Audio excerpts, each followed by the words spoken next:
On February 15th, 1995, in Gilchrist County, a cold winter morning was shattered by a knock at the door. Elizabeth Jones awoke to find her son standing before her, demanding to see his father. He left in anger, determined to find his father elsewhere. Fearing what her son might do in such a volatile state, Elizabeth, knowing her husband was hiding in a back room, rushed to notify authorities. And I'm thinking, well, maybe he jumped on Dad or something. He was struck by a fatal blow to the chest and was reported to have sustained multiple stab wounds. They called me. When the phone rang, my sister earlier me called. She said, "Mary, she's Daddy gone." She said, I said, "What you mean? She's Daddy dead." I said, "What you mean Daddy dead?" She said, "Leroy killed Daddy." I said, "What?" I thought it was my mother or something, but you said your father had been killed. Granddaddy did. I said the most unbelievable part is my uncle did. Authorities arrived within minutes, and the shocked community quickly gathered, struggling to understand what had driven Leroy to take his own father's life. The question echoed across the small town: why?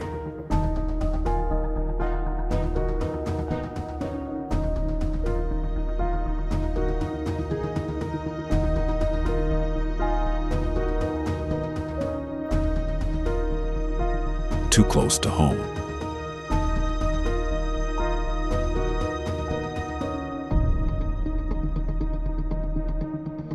Leroy Jones was born in October 1952 in Trenton, Florida, to Richard and Elizabeth Jones. Known as a kind-hearted, handsome young man, Leroy was raised in a close-knit Christian household. He was a bodybuilder back then. In high school, they all called his nickname was Professor Leroy because he had great potentials to go to be a professor in college. Coming up, we were very close. And we was always close, and he was like a nut. He was a freak for being tidy, clean. He let everything in place. He was special. At 16, he met the woman who would later become his wife. After graduating from high school, he enlisted in the U.S. Marine Corps in 1974. It is believed that during his service he endured a severe beating by his sergeant, an incident referenced by family members as a turning point. Shortly thereafter, Leroy was released from the Marines. And shortly after that, maybe a year or two, we saw signs that his mind was deteriorating. He was seeing things on the wall. He thought people was after him. He thought his family members were his enemy. His life just began to break down. He thought his wife, his kids, my father was his enemy.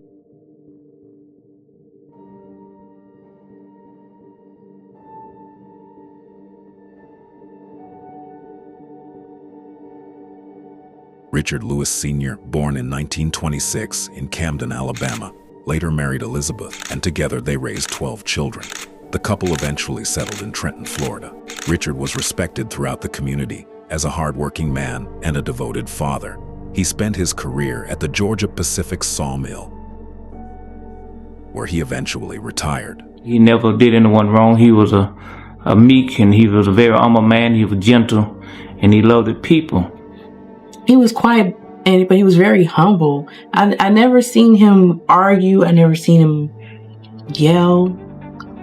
Even if there was an argument or altercation, he was always very meek. Walk away from it. And yeah, I never ever seen him succumb to those type things. I ain't found no one like him yet. Oh. He did what he said and believed. The main thing, he taught us the way of God. That's one thing that I stand in my heart, that I appreciate my father for doing that when I was young, keep me in church. And that makes a difference in my life this day. He never had to come to jail to get me out of jail. He never had to stay up at night to worry where I was at, because I always obeyed what he told us. He was a strict father. And he believed that God was the way to go. And yet he was strict, but yet we enjoyed him being our father. Okay, that's good. Well, you remember when we was going to church, came to church, and you said you were sick. You stayed home. Right. And you went to the pool house. You went to play pool. That's right. And when we got back from church, Dad come to that pool place. And I said, 8 ball in the corner park. And when I looked back, I saw my father. Daddy. And I couldn't put 8 ball in the corner park. I said, oh Lord. Dad come and got about that pool room. And wow, church was out. Wow. But he was strict. He was strict in his way. That was the way that brought us up. You know, he loved us, and all he wanted for us was to live for God. And if we're not watchful, we was not up on our P's and Q's, our mind could snap on us. And that's what happened to my brother. And I love him dearly. I don't love him no more than I love him then. I love him now the same. I don't get a chance to see him much as I used to because we grew up in many different parts of the world. But I see him every chance I get. I give him a hug. Yeah. And right now, take him fish to eat. You know, he always loved fish. You know, and if I had to do it, I'd do the same thing over again for anybody else, you know, because he was one of us.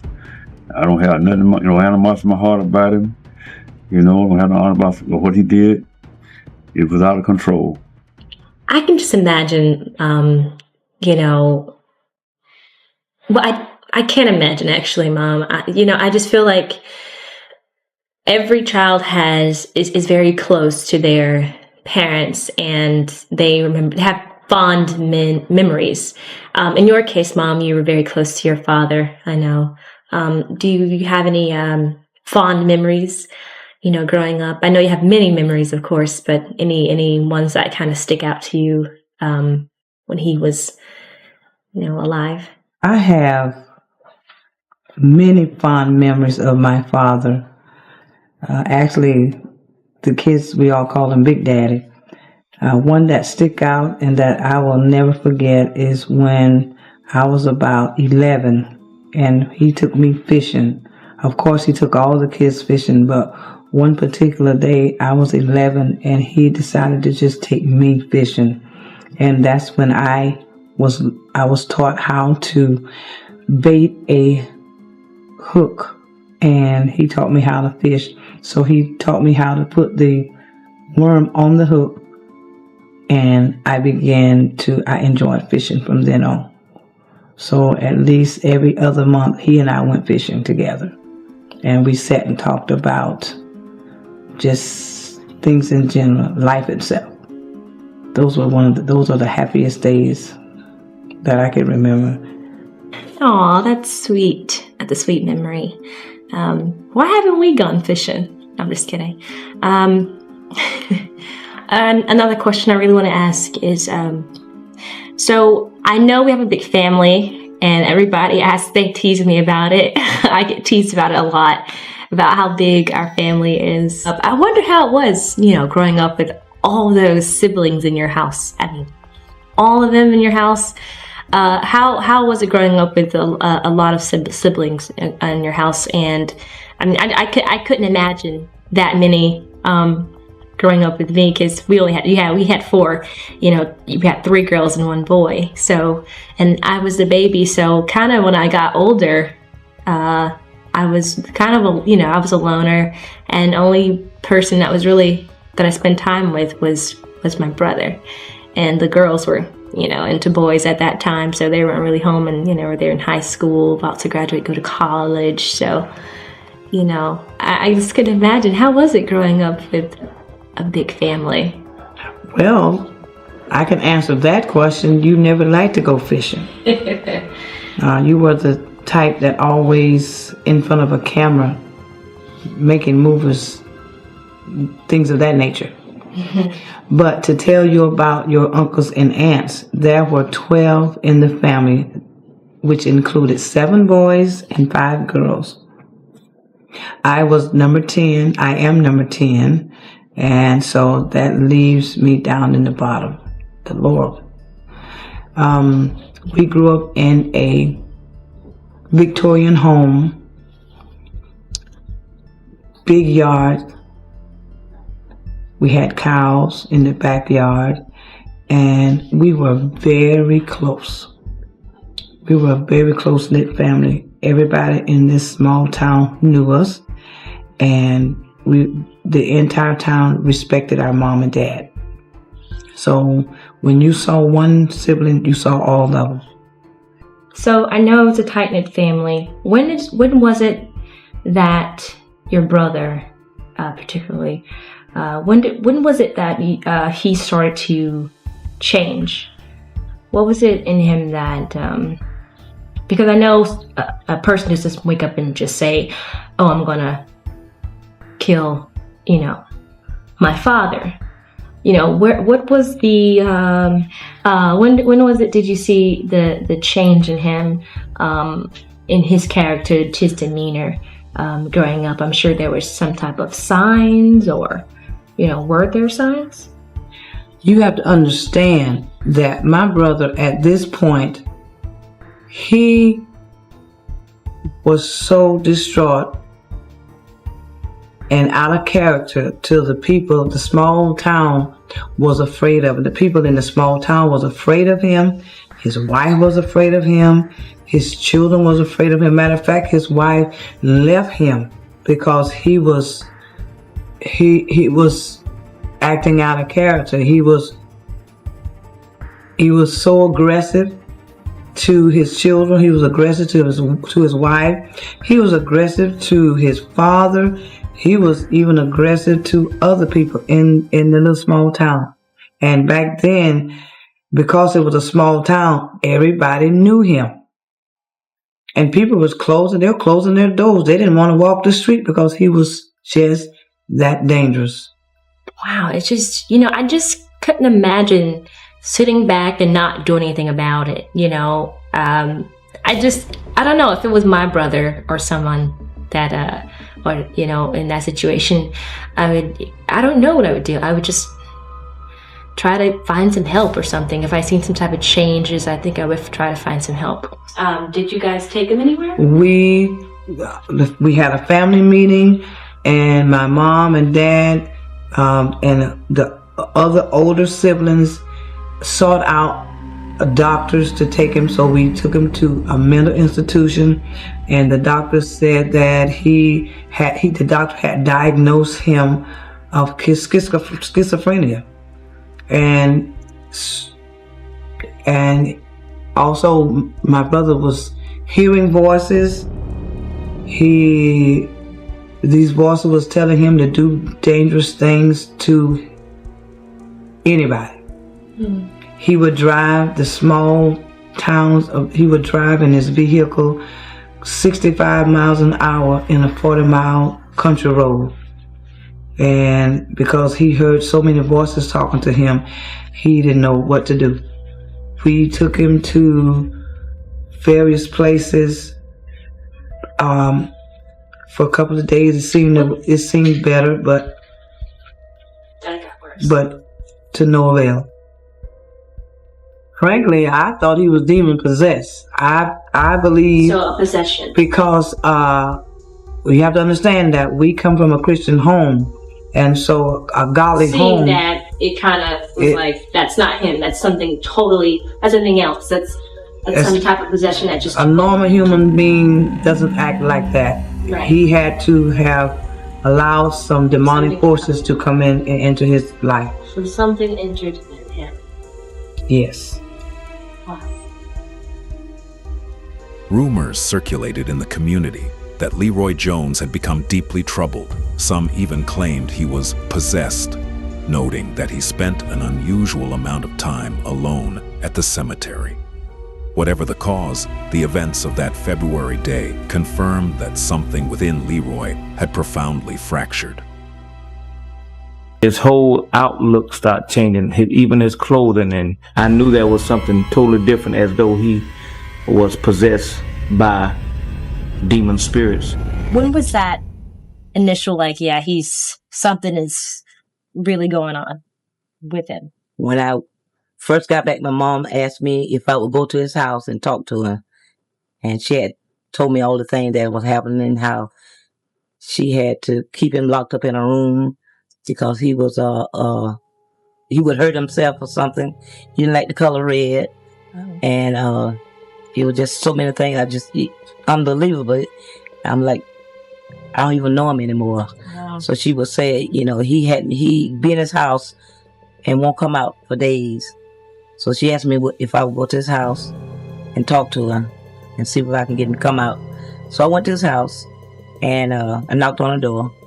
I said, Leroy. Yeah. He said, what you want? I said, let me in. He said, no. I said, Leroy, this early, man. I know who you is. He said, get away from my door. If you don't get away from my door, I'm going to call the police. I said, you going to call the police on me? He said, yeah, go away from me. And I said, no, I'm not leaving. I said, I come away from Alabama. I want to see you. Yeah. He said, no, get away from my door. I know who you are and I'm going to call the police. I said, no, I'm going to call the police because something wrong. And but I was just playing with him, really. So I said, listen, I'm going to sit out here on the steps until you decide to open the door. And I basically sit on the steps 45 minutes to an hour. Wow. And he never came out. He never came out. And it just happened day after day. I would go back and try to communicate with him. There was nothing. And I basically didn't see him for a long time. I would hear him talk on the other side. But as far as seeing him, he wouldn't come out. And he was... I just couldn't understand, but Mom was beginning to tell me a lot of things that had happened to him, and so do you think it's a mental problem that he has, or do you think it's something more I think he had sinister? A nervous breakdown. A nervous breakdown. Some kind of way he had a mental breakdown. And basically I love him, and I love him until now. But does he know? He knows who you are. Everything happened now because 17 years of treatment. So he knows, he owns up to the fact that what he did. He knows that he did that, or no? He know, but he still don't. From the last time I heard him, he said he didn't do it. Oh. He said, I don't know what these people saying, I did this, but I didn't do that. Wow. So he still really don't believe he did it. So he's now in a home, group home, and I guess he'll forever live there until the Lord call him home. Wow, that's a great guy. But I love him. Leroy was a lot older than me because I'm number 11 out of 12. So I do remember portions of when he started getting to the point where he started being a lot different than what you could tell something was wrong. Mm-hmm. And I guess he probably was either near 10th, 11th grade, somewhere up there, and I was probably 5 or 6, because like I said, I'm number 11. Mm-hmm. And I just remember that there was times where he started being different. Certain things would get him excited and rile him up, like the color orange or red would get him excited. And interesting. And I saw him actually, jump on one of my brothers at one point. And so I just kind of like went running out the door, because I remember because we used to live in the house that we grew up in. That house, it was on the middle. It was like not the back porch, but the porch before you get to the back porch, where we were actually the sitting room where we watched TV at. And I remember David was in there, and all of a sudden it just came out of the blue, and he just jumped on him, and no reason. Nothing. When he saw that orange, the colored shirt he had on, it just like something just went off. I don't know, but wow. Anyway, and I remember we had to call the paramedics one time, and this was not for. I don't think it was for him. I think it was for my mom. When my mom had something happen to her. So anyway, and I remember him being around when that happened. But wow, were you guys afraid of your brother at all? Well, because I was little, I didn't understand. And when you don't understand, when you're small like that, it could bring fear. Yeah, But as he got older and progressed, and I moved away from home, I moved away from home shortly right after high school. And then I moved to Texas. And then I left Texas. I came back to Florida for about a year. And then I moved to North Carolina. Mm-hmm. And over a period of time, because I would see things. God would just show me things in dreams. Mm-hmm. And so one particular time when I was living with my sister, I had a dream about my dad. And the dream I had was that I had a dream that he was dead. Somebody had killed him.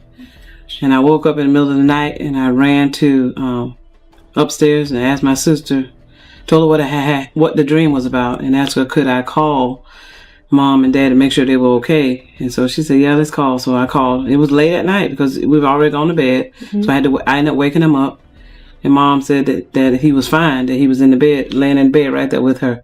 But I didn't know that on previous occasions, he had been experiencing some stuff with my brother.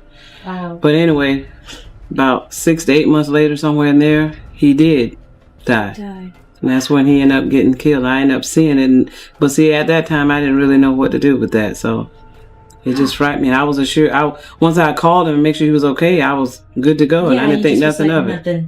It was just a dream. It's nothing. It's not going to really happen. Yeah. Wow. It's amazing. Did you know Uncle Leroy at all? Do you remember anything about him? I didn't live in Florida, but when I would come visit for summer vacations, part of my time was spent with my Uncle Leroy because he had 3 girls at that time. Yeah. They were around my age. So, but I remember most about him. He was really funny. He always was joking. Every chance you got, you can walk by him and he would snatch you up and he would tickle your feet and stuff, and he wouldn't let you go until you gave in. But I also remember he was particular about he liked everything neat and clean, so that type thing. But only thing, I have good memories pretty much of him. We always had a good time every time we were there. Well, I was there and stuff. So wow. Mm-hmm. So you didn't have any type of you didn't see anything about him that was different? No. Interesting. Nothing no. The things that I've heard, no, I didn't experience, I've never seen that for myself. No. On the Monday following the incident, a Gilchrist County grand jury indicted Leroy Jones. Prosecutors announced that they did not intend to seek the death penalty. According to the state attorney's office, court orders were issued for Jones to undergo a comprehensive psychiatric evaluation. Leroy Jones currently resides in a group home in Florida, where he receives regular visits from his family. How did you guys feel when you heard the news of when Big Daddy had gotten murdered? Actually, knowing that we were about to have a birthday on the next day, it came as a shock. And we were actually at school, if I remember correctly, and my mother told us to get in the car. She was not very talkative, but she said that, you have to go. And while we were getting in the car, everybody had questions to ask, like, where are we going? Well, me thinking it was my birthday, so I'm thinking maybe it's a surprise. I knew we were going to see Big Daddy, but I didn't know we were going to go see him about a death. And when we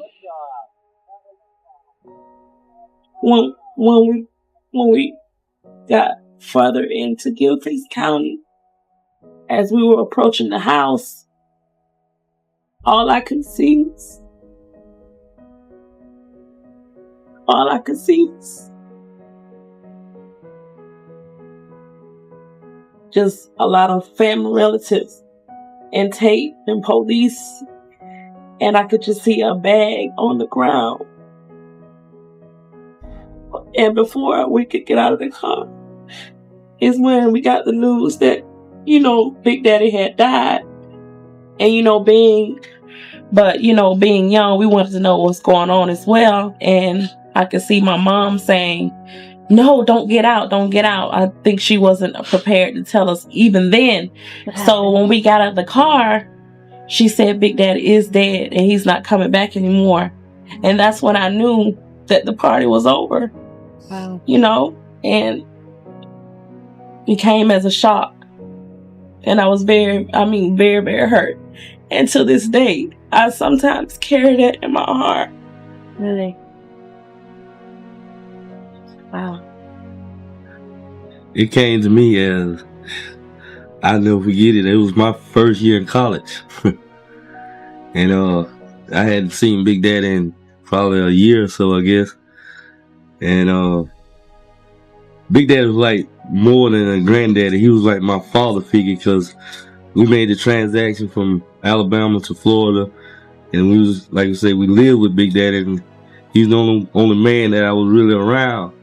So a lot of my things that I seen growing up, it came from him. And all I know is he was a hard-working man. He would be going to work before the sun come up, and he'd be back home when the sun go down, and we going to church. Mm-hmm. So that is still in me, that you had to work. Yeah. But it was a shock to me, because it was my first year in college, and I got a phone call, and phone call come from my sister Sheila. She was on the phone, and she was like hesitant about saying what she had to say. She was crying, and I kept saying, "What's going on? What's going on?" And she finally came out. She said, "Big Daddy dead." I was like, "What?" She said, "Big Daddy dead." I wanted to get to the funeral, but I couldn't even get to the funeral because I was in Miami in school, and like I said, it was new to me. And I sat at the wrong bus station all night long and missed the bus, so I couldn't even come back. So that was another, dent in my heart. So it was like I still missed the fact that I couldn't even see him go off.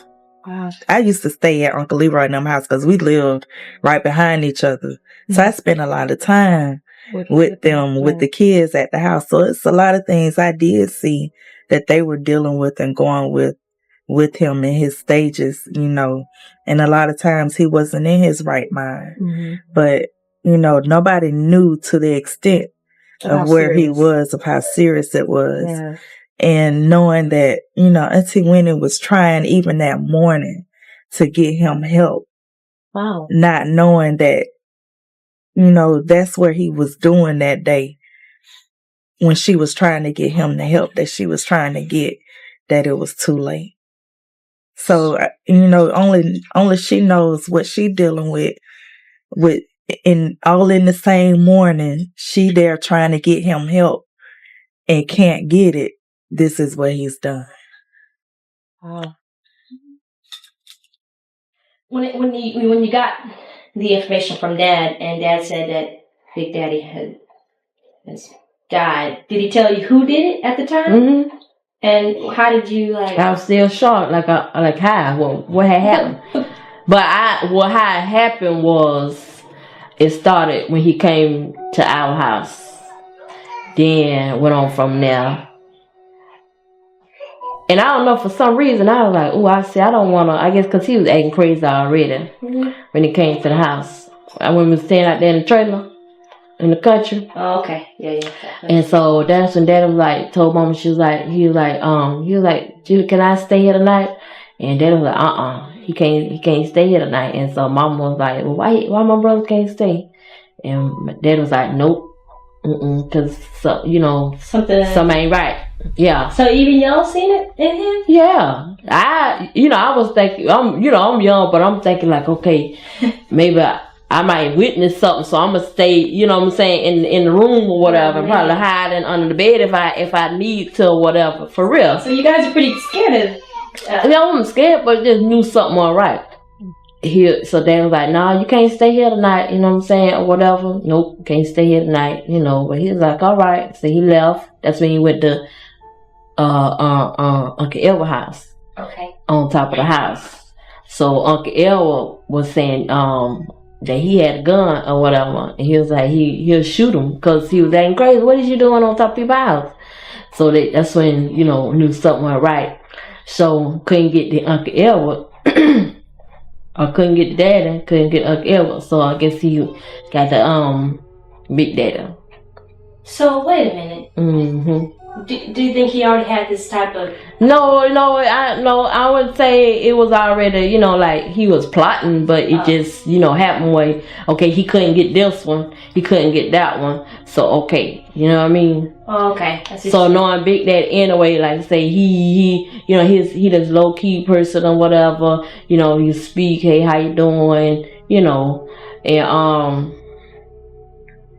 like I say, very laid back. I'd never seen him mad or whatever. He was always calm. Yeah, but I know he probably was going through a lot, especially with Big Mama or whatever, especially calling him, this and that. Yeah, but he's still stuck there.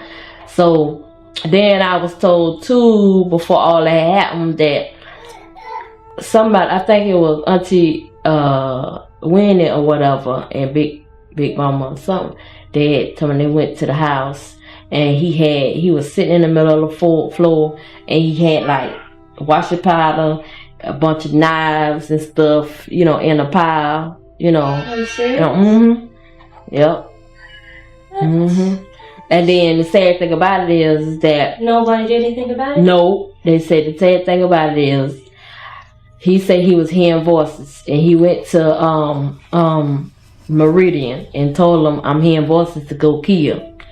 So if they would have did their job by admitting him when they say that he heard voices, yeah, Big Daddy would have been him. Well, we know that police were here.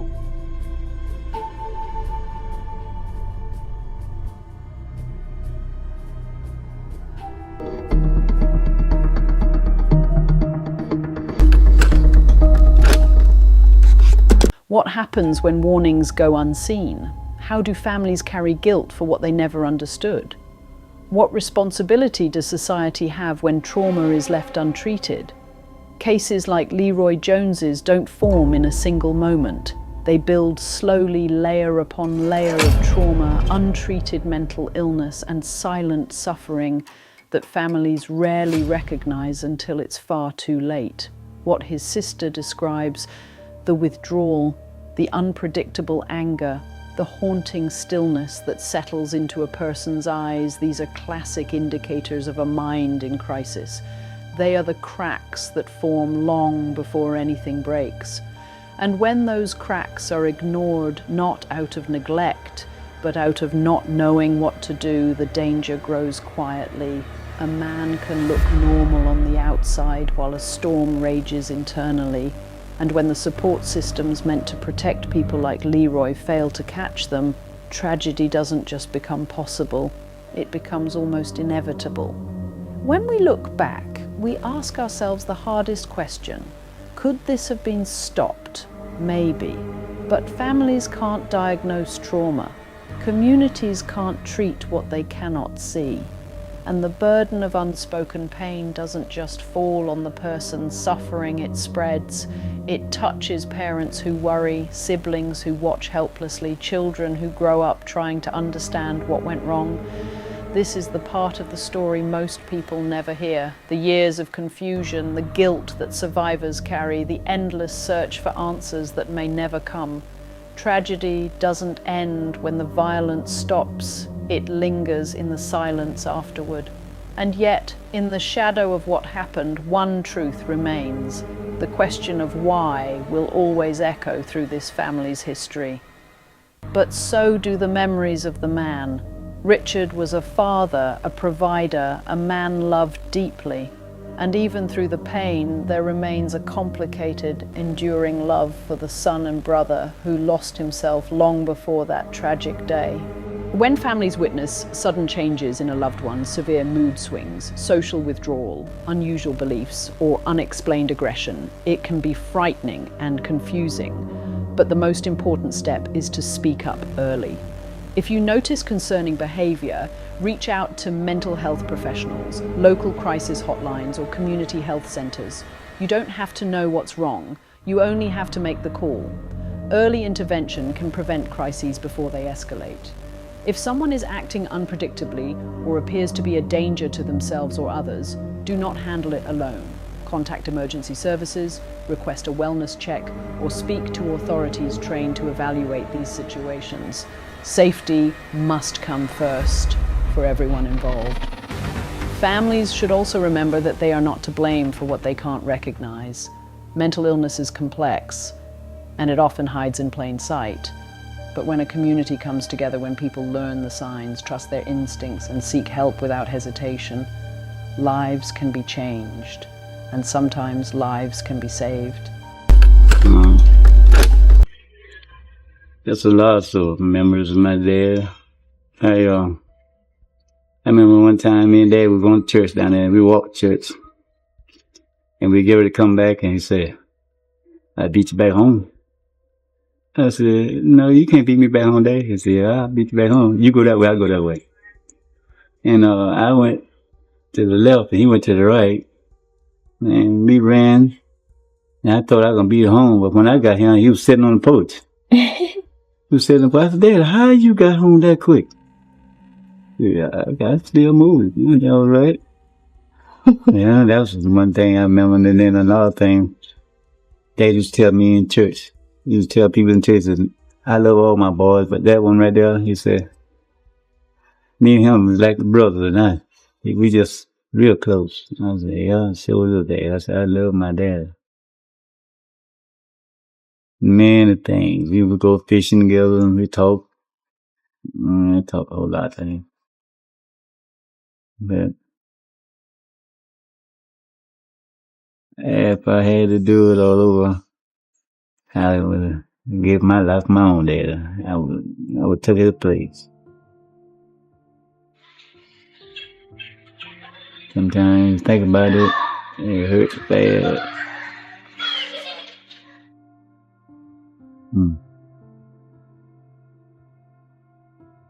I went down the other day. I went down to the grave the other day and cleaned the grave off. Cleaned Dad's on, Granny's, and Joey's. I cleaned them all. Oh, so there's where the grave is all in the same place? Yep. Dad's right here, then Granny's, then Joey's was the same line. But that's a lot of things. Remember that? I was gonna take him with me in the big truck. We had planned to go me in Texas when I drive out.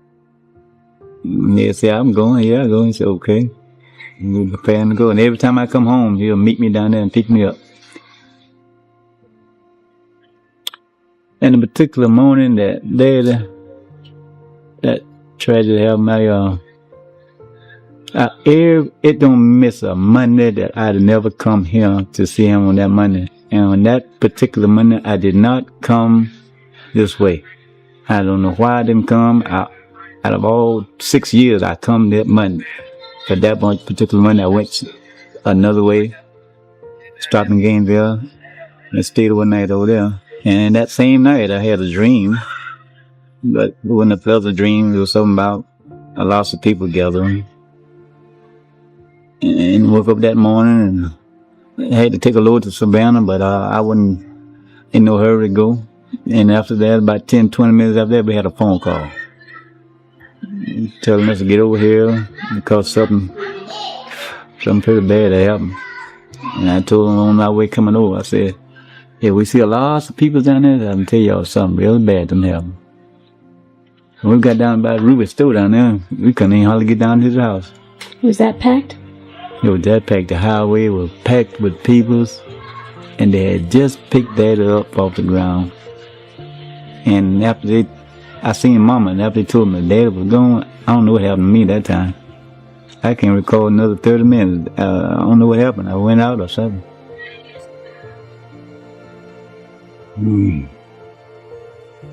It gets a headache sometimes think about that. When it was about, has it been good 5, 6, 7 years ago? Something like that. One day I had the obituary. I was sitting over to the table. I looked at it. I said, "Big Daddy," I said, "you left." I said, "I want to buy you a brand new car." Aww. Because you always had these used cars. He had used cars. All the used cars. I said, "I want to buy him a brand new car." Aww. And so, and then a tear came. Yeah. I said, like you going fishing. And I'd be so glad you come from fishing. Oh, you used to go fishing a lot? No, that's what it feel like. Like he's going just fishing? Like you going fishing. I'd be so glad you come from fishing. Oh. That's... Yeah, well, he won't be back anymore, but no. That's happens. So, how close were you to your father? Do you have like any fond memories that stick out when you think of your dad? I don't want to wear that. I remember one time, all of us girls had the time we had to fix some breakfast early in the morning time. It used to make me mad because I wonder why my mom wouldn't do it. That's hilarious. I said, that's your get you fix your own food. But I learned one thing I always share, like I say, is he loved coffee. Mac was house coffee. Really? He was a coffee drinker? I was a coffee drinker. And he said he would call me preacher, man. He called me preacher. He said, hey, preacher. He would call me preacher. I told him, call me no preacher. He said, hey, preacher. I want you to go make somebody. You had your coffee today? I'll make you one, make me one. Oh, that's so sweet. That was about the best memories kind of like stick out. Yeah. Sweet. I didn't know Big Dad drank coffee. That's why I'm a coffee drinker. Yeah, it runs in the family. Yeah, that's one heritage I don't want to lose. Because every time I drink coffee, I think about it like that. Yeah. You're like Big Daddy. That's that coffee drinker. So what was something the most valuable lesson that you learned that your father instilled in you that has gone with you throughout your entire life? Being a Christian. That was, and my daddy, he don't like to be late. Okay, church. To this day, I don't like to be late. I'm late. I'm glad I got that from him. Because my mom, one time to go to church, he said, Libby, she change clothes 5 or 6 times. Why don't you just go get the clothes she's gonna wear? Put it on. He said, I'm gonna leave her. You drive your homes. And I would be glad. So Big Mom was late, and she always was late. Big Dad all the time. Mm-hmm. That was one thing, and I always appreciate that because I don't like to be late. I don't like to be late for church, especially. Yeah. Yeah. Wow. That was one thing that I stood up my dad, and he was a humble man. I always tell everybody, even the Bible talks about Moses was a meek man. I think I'd rewrite that Bible. My dad had passed him. Wow. He did. He was one of the meekest man. Yep.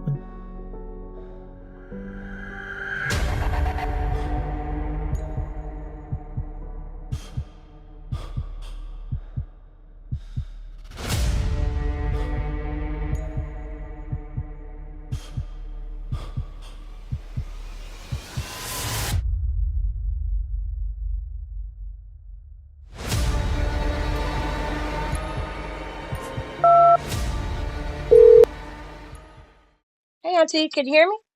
Yeah, I can hear you. Hey, it's Meosha. Mm-hmm. I was gonna ask a few questions if you had a little time before. All right, I'm ready.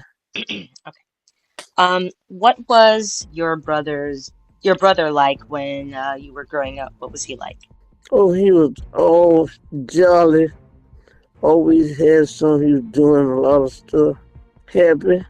How would you describe your relationship with him before everything happened, Leroy? All of us was close. They always played together and talk and just regular stuff. That's good. Was there did you I don't know, because I know you're the oldest, but anything that you saw that was kind of off with your brother before everything happened? Mm-mm. Mm-mm. He was just a regular child. Did just like all the others. Played and laughed and just go ahead on. Oh, okay. So you didn't see anything. What age were you when you left home? 23. Okay.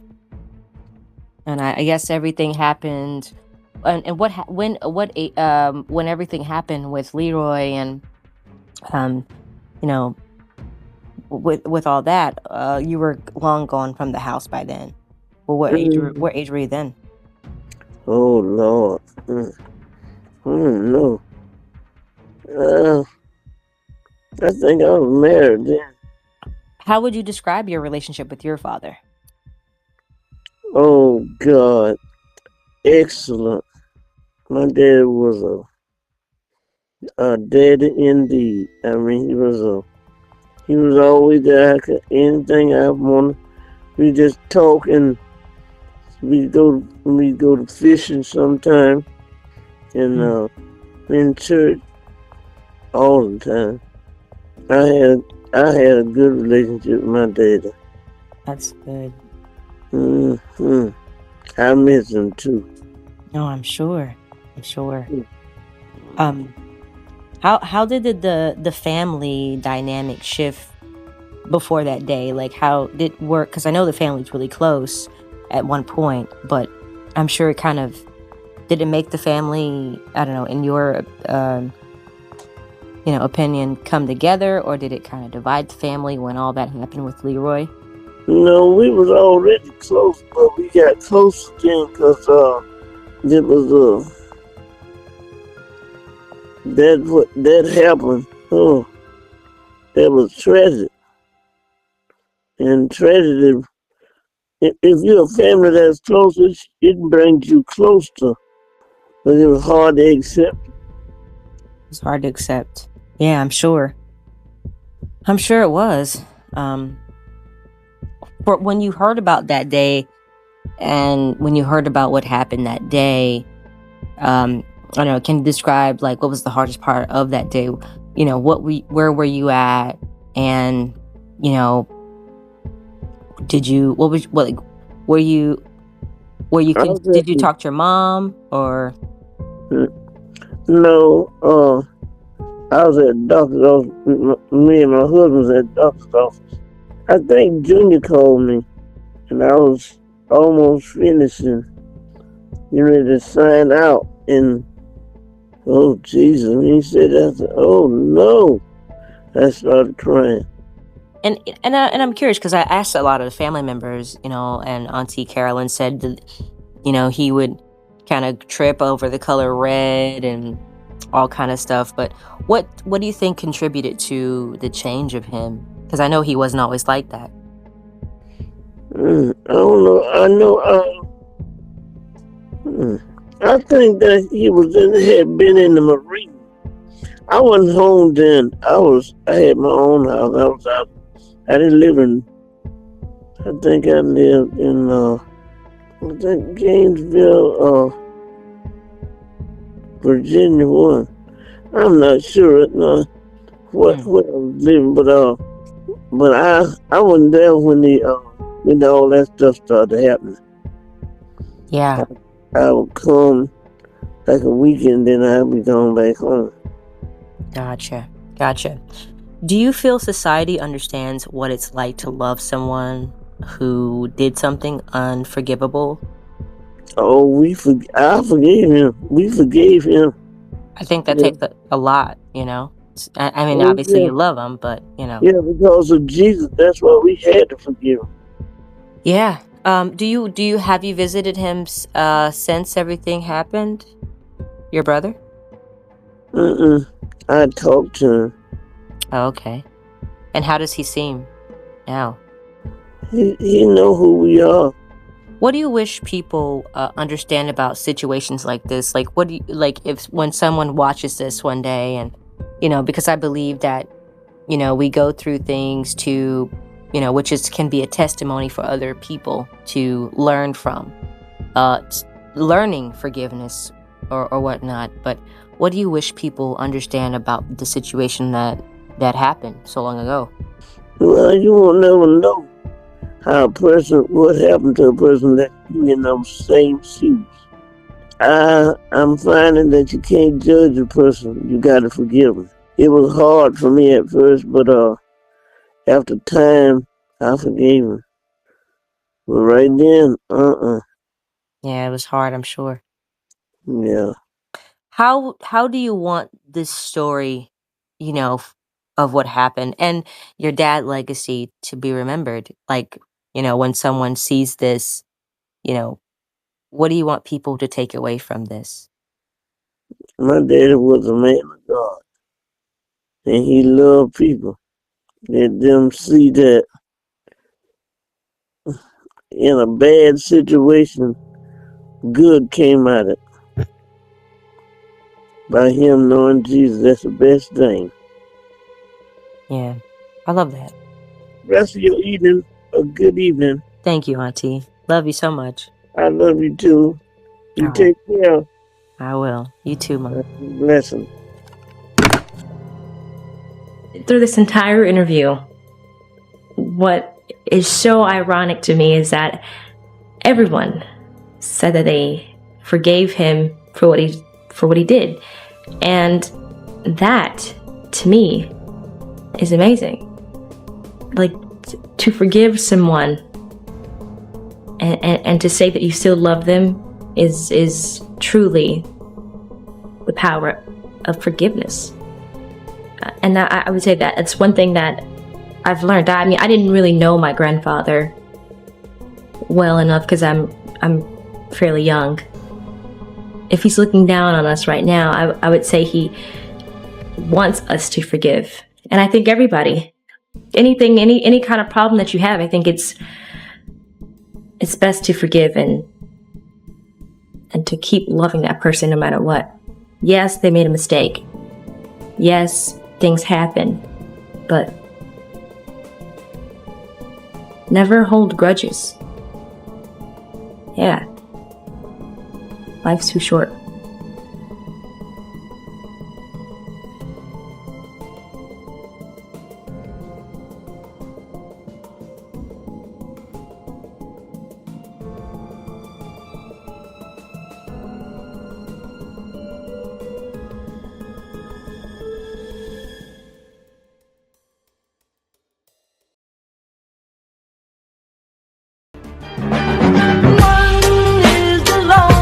Number that you